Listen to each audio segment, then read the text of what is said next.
Mga kapatid, magandang hapon po sa inyong lahat. Linggon-linggo ngayon at marami pa rin kaming ginagawa dito sa shop. Kaya nakiusap ako sa mga tao natin dito, sa mga kasama natin dito sa shop. Every Sunday, nag-overtime kami at nakiusap na nga po ako dito sa mga kasama natin. Lalong-lalo na kay Michael. Sabi ko, saka ka na mag-day off, Michael. Ayan, nasa likod ko si Michael. Oh. So mga kapatid, ang vlog ko po ngayon ay makikipagkwentuhan lamang po ako sa inyo ng kaunti. Kasi nga po, meron po tayong isang comment na doon sa lugar nila sa Europe. Karamihan po doon, mga hybrid na, mga electronic vehicles. Meron nga silang batas doon right to clean air. So, yung mga residente doon, yung mga citizen doon, talagang idinidemanda nila at kinakasuhan nila yung gobyerno nila. At kung maaari, pinapakiusapan nila na ma-enforce yung mga batas tungkol dito. Kasi nga po, merong Euro 6 na model doon mga kapatid. Euro 6. Dito nga Euro 2 lang yung iba Euro 4, Euro 5. Doon Euro 6. Hindi na nila pinayagan. Pinrohibit na nilang magamit, lalong-lalo na yung diesel. Nakakasuhan.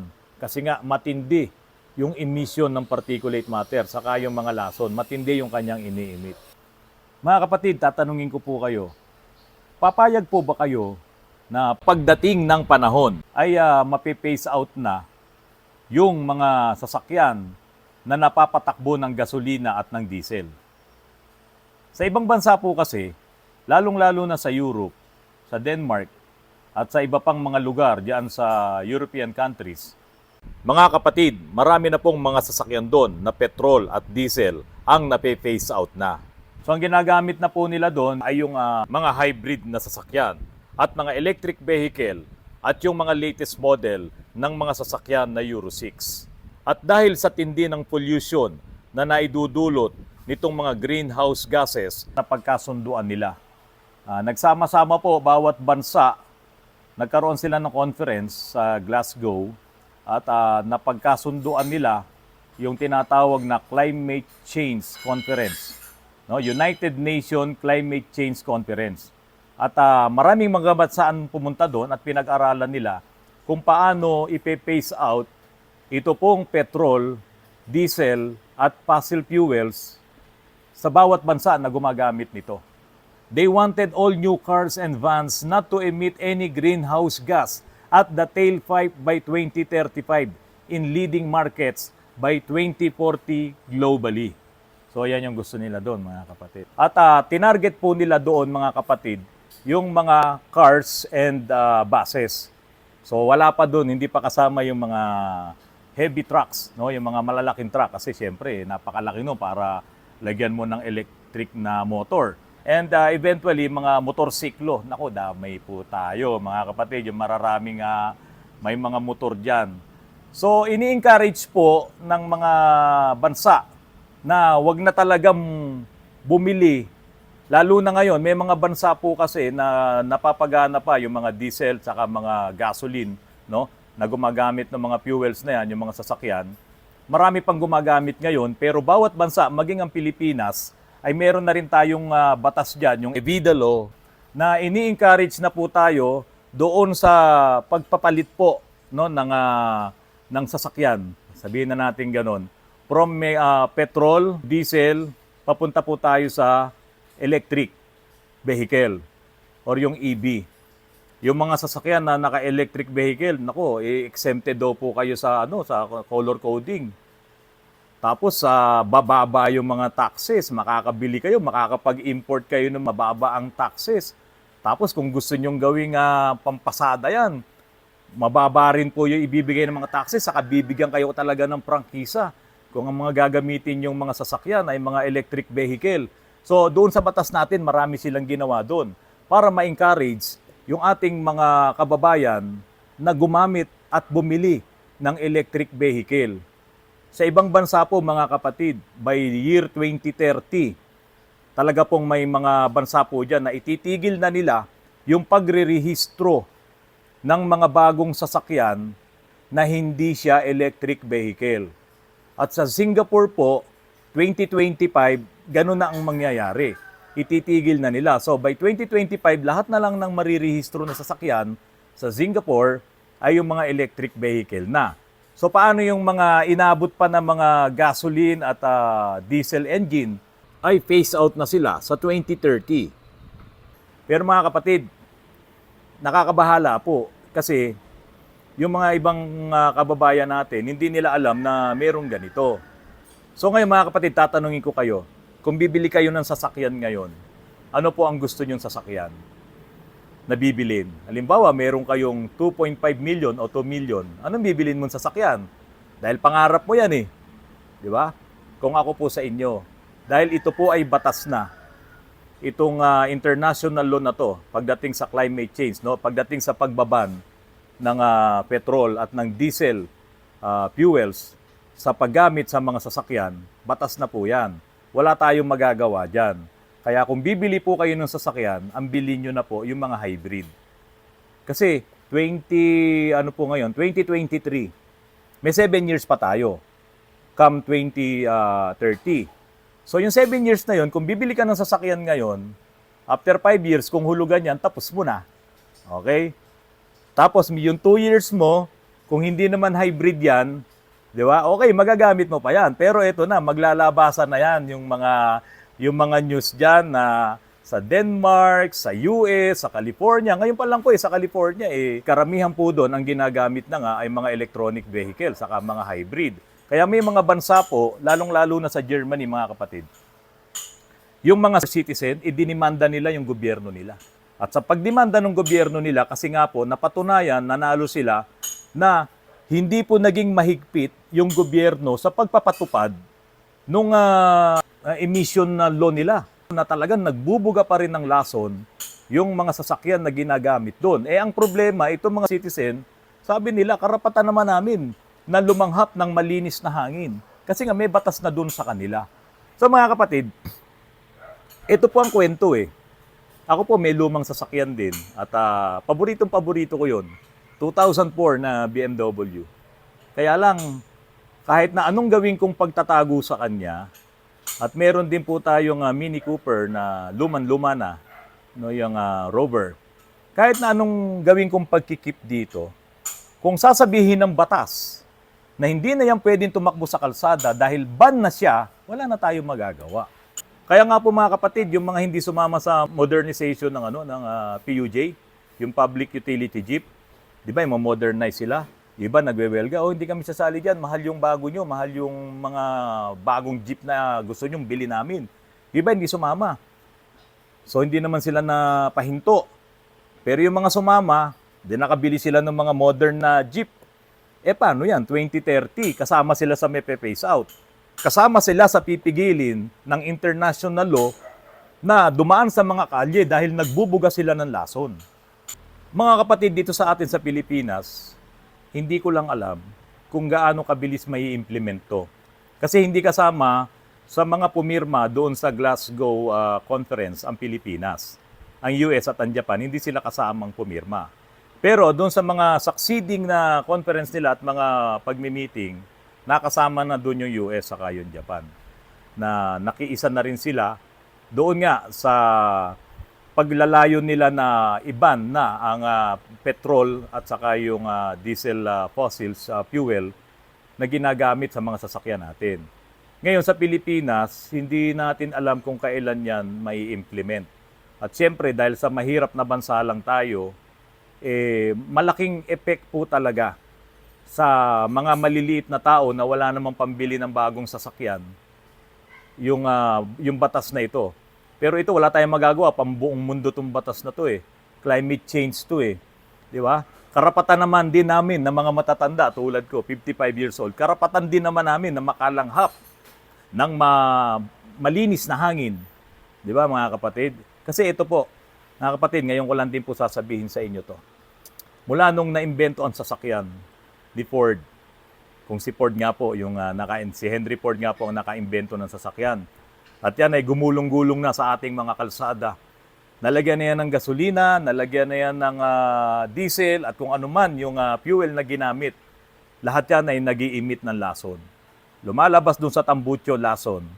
Particulate matters, carbon dioxide, nitrogen oxide, hydrocarbons, lahat po lumalabas dyan.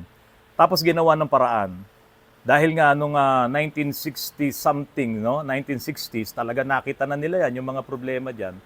Maraming batas ang ginawa, lalong-lalo na sa US. Nagpasa sila diyan. Yun nga yung Clean Air Act. So, lalo pa nilang pinaigting yung pag-aaral, yung mga car manufacturers, no? Lahat yan. Kailangan hindi sila magbuga ng lason.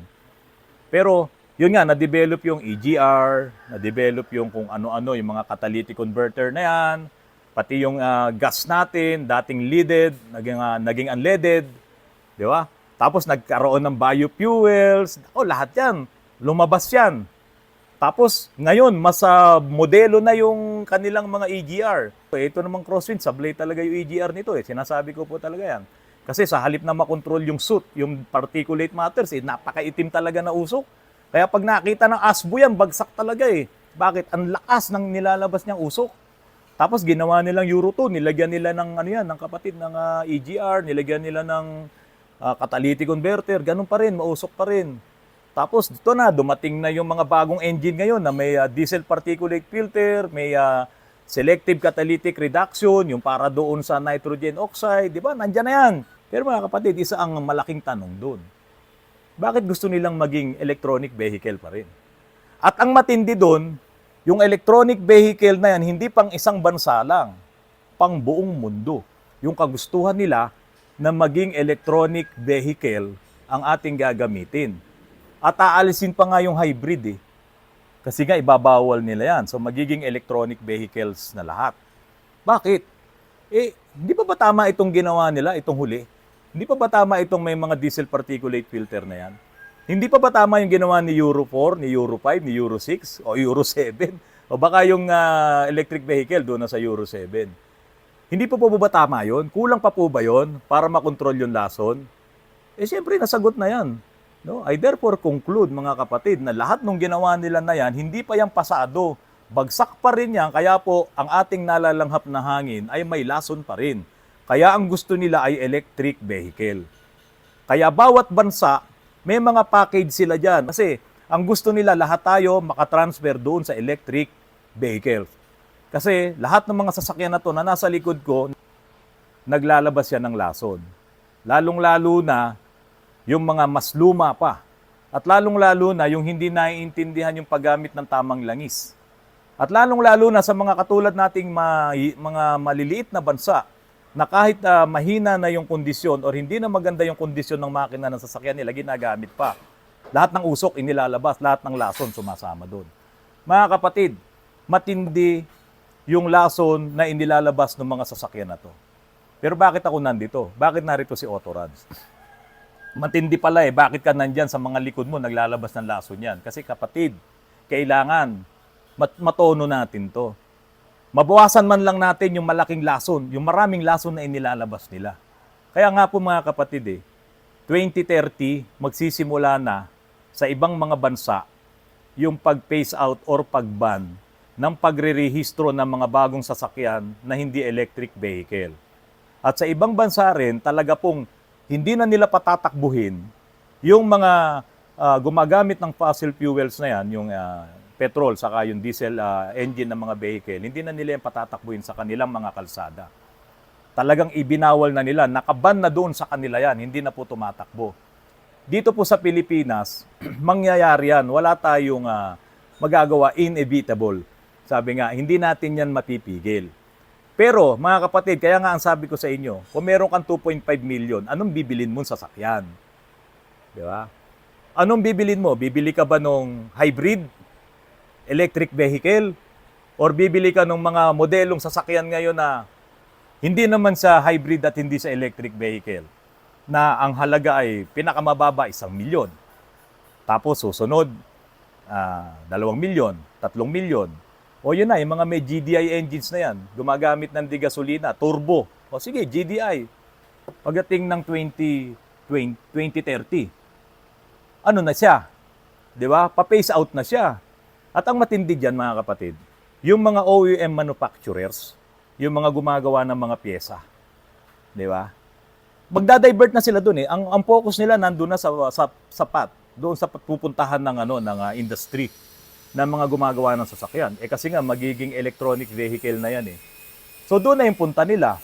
Kaya ngayon, yung mga gumagawa ng mga pyesa na to, pyesa ng makina mo, yung internal combustion engine, kakunti na lang gagawa niyan. Tatandaan po natin, yung law of supply and demand. Kapag ka mababa ang supply, di ba, yung demand naman malakas, tataas ang presyo niyan. O anong mangyayari sa atin? Magtataasan ng presyo. Hindi ka pwedeng magwelga. Ano wewelgahan mo? International yung problema. Worldwide yung problema. Di ba? Nagtaasan ng diesel ngayon. Wala naman tayong nagawa Itataas mo ba ang singil sa pasahe doon sa mga jeep? Hindi po. Bakit? Yung EBITDA law natin, papayagan ka ng gobyerno na makaproduce ka ng mga ganyang sasakyan na electric vehicle, ipambiyahe mo, less pa ang taxes mo. Tapos nagkakarga ka lang sa kuryente. Sabi nga nung batas, dadagdagan nila yung maraming mga charging station. Para kung namamasada ka o ang gamit mo ay electric vehicle, doon ka mag-charge. O mga kapatid, bakit ako natutuwa? Hindi naman ako gumagawa pa ng electric vehicle. Pag-aaralan natin. Kaya lang, parang ako, sa edad ko na 55, mga kapatid, parang kapos na yung panahon ko para mapag-aralan ko pa ng husto yung mga electric vehicle dahil wala pa naman kaming nagagawa dito. Kaya nga sana, yung mga batang mga nag-aaral ngayon, no, magkaroon kayo ng hilig dito sa industry na to. Kasi hindi naman titigil tong industry. Hindi ka naman maglalakad ng 4 na kilometro or 5 kilometro. Or kung makakabili ka ng bisikleta mo, kung babalik tayo sa paggamit ng mga kabayo, okay lang. Pero palagay ko malabo nang mangyari yon. So kayo na mga bata, na mga bagong sibol, no, aralin nyo itong pagkukumpuni ng mga electric vehicle. Kasi electronics napakasarap gawin Hindi siya masyadong mahirap gawin katulad nitong sobrang daming mga mechanical na to. At puro usok, puro grasa ang kamay mo. Sa electronic po kasi, sa mga electronic vehicle, may baterya yan, may motor yan, at kung ano man yung mga bagong technology pagdating sa makina ng mga electronic vehicle na yan, hindi yan mabigat gawin, pero kailangan pag-aaralan. Yan nga po yung sinasabi natin doon sa mga vlogs natin, bakit sa mga bansang Hapon, no? Sa bansa sa Europe, yung mga bata, marunong na silang magkumpuni ng kanilang mga radyo at yung sa robotics nila. No? Yung mga anak ko po kasi doon sa school, sa Greenland Academy, si Roland, si Randy Jr., si Reden, si Kuya Russell, lahat sila may robotics na subject doon sa kanilang school. At doon sa robotics, alam na nila kung alin doon yung motor, resistor, battery, anong klaseng mga motor, di ba? Alam na nila kung paano maglagay ng load sa voltahe, lahat pinag-aralan nila. Pero ano lang yun, part lang nung kanilang elective, nung subject nila yun. Pero gumagawa sila ng robot. Pero kung tayo nga po, yung ating lengguwahe, yung paggawa natin ng mga bagay, ito lalong-lalo na sa ating field na to, sa pagmemekaniko, kung naiintindihan ng bata lahat ng mga ginagawa namin dito, madali sila makaka-adapt. Kaya sana magkaroon din ang ating Department of Education ng mga libro na translated sa Tagalog. Lalong-lalo na sa ganitong mga field. Kasi hindi rin kaya ng basta-basta na social media lang or Google lang Kasi English pa rin. Hindi naman lahat literate Sorry po hindi lahat. Lalong-lalo na yung mga masisipag. At kung ikaw pa naman hindi ka pa naman talaga ganun na sumibol ka na bata, 9 years old, 7 years old, nakakabasa ka na. Pero yung mga terms dito yung mga technical terms, ang hirap niyang hanapin sa Tagalog. Di ba? Kaya sana magkaroon tayo ng mga ganong libro, matatranslate yung mga libro ng Hapon, libro ng mga kano, libro ng mga nandiyan sa Inglaterra, nandiyan sa Europe, matranslate pagdating dito sa paggawa ng mga sasakyan. Matranslate yan. Nako, marami pong matututo, mga kapatid. So, mga kapatid, yung mga vehicles na phase out na sa ibang bansa, lalong-lalo na sa Denmark, marami na po dyan. So, sa Europe, marami na po talaga. Yung mga diesel particulate matters na ibinubuga ng mga diesel engine cars, ibinawal na po talaga. Pati yung carbon dioxide na ibinubuga naman ng mga degasolinang sasakyan. Itong automotive industry, declining na to. Kasi nga, yung mga nag-aaral tungkol sa climate change, sinasabi na ito ay nagdudulot ng malaking problema sa nalalanghap nating hangin, sa pollution. Kaya nga po may nagtanong sa akin minsan, mga kapatid, bakit si Toyota hindi na lang siya gumawa ng mga luma niyang sasakyan at ibenta ulit? Kasi ang ganda. Sabi niya ganun, kasi alam nila yung mangyayaring phase out pagdating ng panahon. So siguro yung mga lumang sasakyan na dinesign nila na mabibigat ang kaha at hindi siya advisable na lagyan ng electronic motors, ganyan, yung technology na yon, hindi na kasi match dun eh. Kasi mabibigat yun. Di po ba? So hindi siya magiging original kasi nga electronic vehicle na. Kaya hindi sila nag-reproduce po noon. Yun ang basa ko doon. Di po ba? Kasi nga po ngayon, eto, ang pinoproduce na nila, ini-encourage nila ang buong mundo na pumunta na dito sa electronic vehicle. At ito, sa tingin nila, malaking market din to, malaking business din to sa pagdating nitong electronic vehicle na to. Kasi, mga kapatid, ang gagawin dito, ganun pa rin naman eh. Mas mura pa rin do yung mga materialis nito. Tulad nga po mga kapatid, yung mga lithium batteries na ginagamit ngayon dito sa mga electronic vehicle, kaya pong magtagal ng 12 years yung kanyang lifespan. At 15,000 kilometers per year yung average. So, matagal din. Matagal mo rin magagamit yung battery. Huwag ka lang makabili ng peke na battery. Di ba ba? So, mga kapatid, pinag-aaralan talaga nila yan. Pero may mga, alam mo naman, lahat ng mga bagay, may mga kumokontra. At yung kontra na to, nag-aaral din sila. At sabi nila, yung daw lithium batteries na yan, kapag ka ginagawa, ay may pollution din. Ay sabi naman ng pag-aaral nitong sa United Nations Climate Change Conference, ay hindi naman. Kaunti lang naman din. Mga kapatid, sa ibang bansa, maraming mga bansa doon na nilimit na nga din nila yung paggamit ng mga sasakyan, particularly mga sasakyan, kahit electric vehicle, naglimit na sila. May mga lugar doon na inalis na nga nila yung mga parking space eh. Tapos ang ginawa na lang nila, mga daanan na lang ng mga bisikleta. No? Mga walk path na lang. Yun na yung ginawa nila. Kasi nga, dahil nga sa napaka-importante sa kanila yung malinis na hangin na kanilang malalanghap.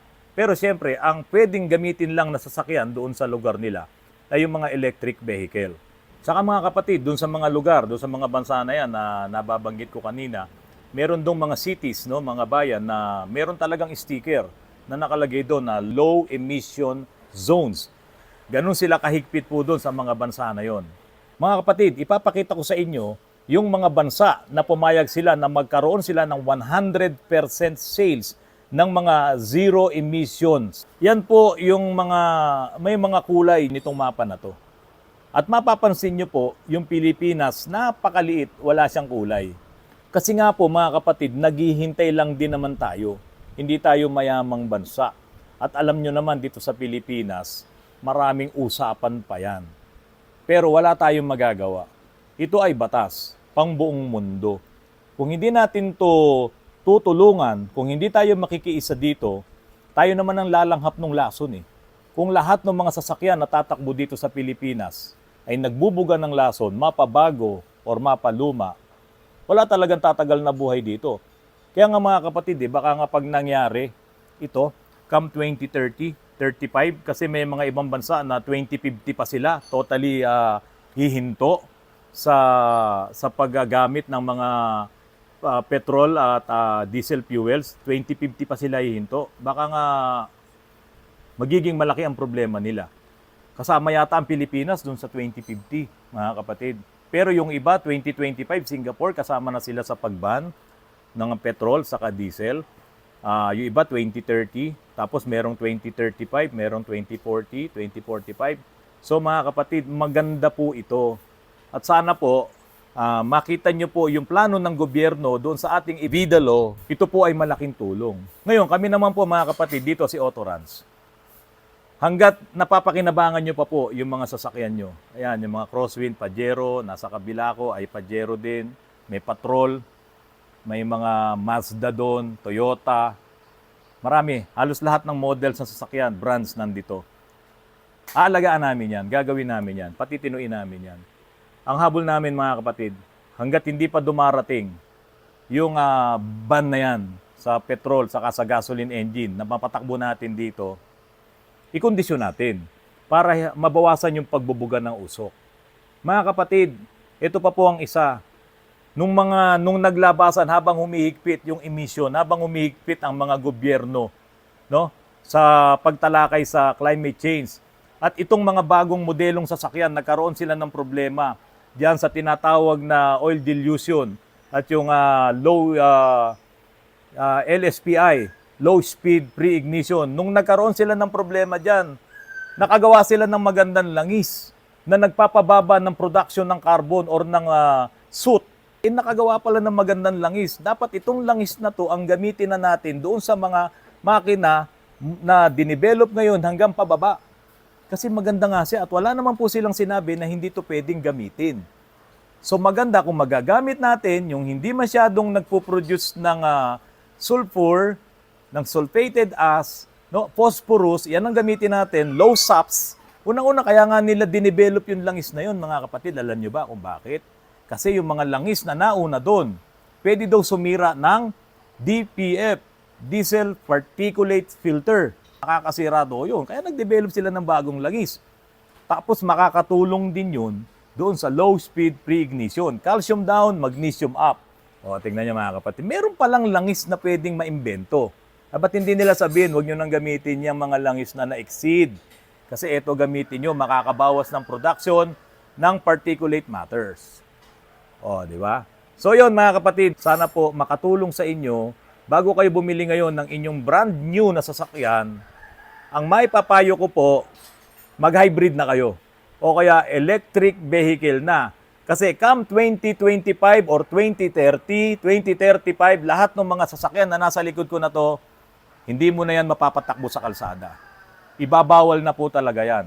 At lahat po ng pyesa, maaari, magtataasan na yan. Pati gasolina, pati diesel. Kasi yan naman ang target nitong electric vehicle na to. Na magamit natin, ibigay sa lahat ng mga end users, yung lahat ng magagandang mga bagay para bilhin nyo yan. Para tayo ay mag-transfer sa electric vehicle. At tatagal ang buhay natin siguro. Kasi yung nalalanghap ng nating hangin, mababawasan yung lason. Ito ay pang buong mundo. At hindi pwedeng hindi makikisa ang Pilipinas dito. Kaya naman yung mga namamasadang mga jeep, yung mga ating public utility, mapataksi yan or mapabus, ay talagang tatamaan din ito. Dahil sila yung araw-araw at maya't maya at walang tigil sa pagbubuga ng mga greenhouse gas na napakadelikado sa ating health. At yung mga fossil fuels po na yan, ay ibaba na rin yan, ihinto na rin yan, except doon sa mga makinarya na hindi natin alam kung alin yung tatamaan doon. Pero pagdating doon sa malalaking trucks na nagdi-deliver at nagbiyabiyahe ng ating mabibigat na mga paninda or kung ano man yan, yung mga trucks na yan, kung saan sila ginagamit, hindi pa natin alam kung kasama sila dito dahil malalaki yan. Hindi natin alam kung meron nang naimbento na malaking makina na electric para sa kanila. Pero ang sigurado, itong mga kotse, itong mga cars and buses, at kasama din po ang motorsiklo, ay kasama sa ibaban, kasama sa ihihinto sa paggamit ng mga fossil fuels. Yan nga yung petrol, diesel fuels. So mga kapatid, nakakapanghinayang pero maganda naman ang magiging epekto nito sa ating mga kalusugan. Sana makarating din sa gobyerno natin, no? Lalong-lalo na sa Department of Education, na sana yung meron sila talagang curriculum or meron silang mga course na itong mga gustong mag-aral sa paggawa ng mga sasakyan, sana tulungan nila kasi hindi naman na po hinto ito kaparte na ng buhay ng taong sasakyan. Lalo pa ngayon electronic, hindi na po siguro makaka-adapt yung mga mekaniko na walang alam talaga sa electronics. Mahihirapan na po. At siyempre, kami po, mga matatanda na, 2035, baka wala na kami. No? So, kailangan may sumibol ng mga bago. At sana yung mga sisibol na bago talagang nag-aral, talagang pinag-aral, talagang binigyan ng magandang trainings ng ating gobyerno. Kasi nga, ang gusto natin dito, sila ay matuto at kanila itong maging magandang hanap buhay.